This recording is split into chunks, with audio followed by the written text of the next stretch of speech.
Hi, it's Alex Datig with Front Page Index, and here's my take on the debate. I basically thought President Trump won the debate. I think he did an outstanding job showing that he can be very controlled, very level-headed, and very concise in his answers.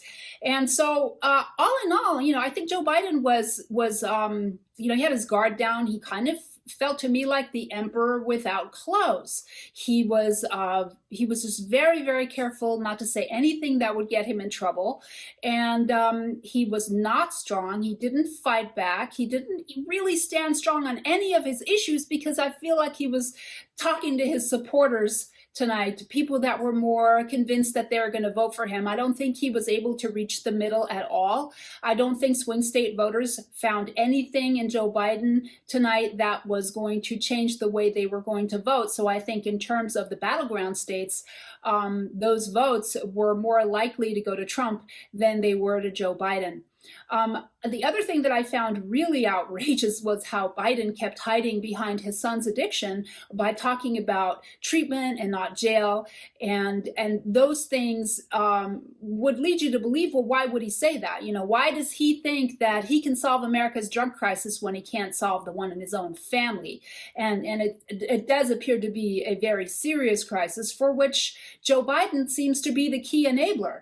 So that to me is just something that is very complex, and I don't think as a president of the United States that we can have Joe Biden in charge with his son being in and out of rehab, needing counseling. Family counseling is required if you're going to get someone sober and have a family unit like the Biden family. But I mean, again, we saw why tonight law enforcement supports the president of the United States, Donald Trump, because Joe Biden is someone who will lie. He lied on health care. He wouldn't give clear answers on what exactly he would do to strengthen Obamacare if it were to stay fully intact.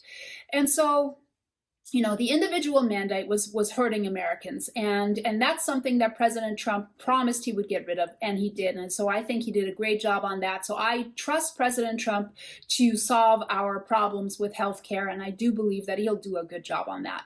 I think that on the environment and on fracking, there was really no conversation to be had because Joe Biden already sent the message that he's somewhere in the middle, but that he's really against fracking, that he's somewhere, in the middle on global warming. But I think that once he's elected, he's going to do whatever he wants. It's kind of like it's the progressive approach of just wait till I'm elected and then I'm going to go and I'm going to pull the rug out from under everyone, which is what progressives do, which is what his vice president Kamala Harris did when she was Attorney General here in the state of California. She said one thing and did another and created a disaster here in California.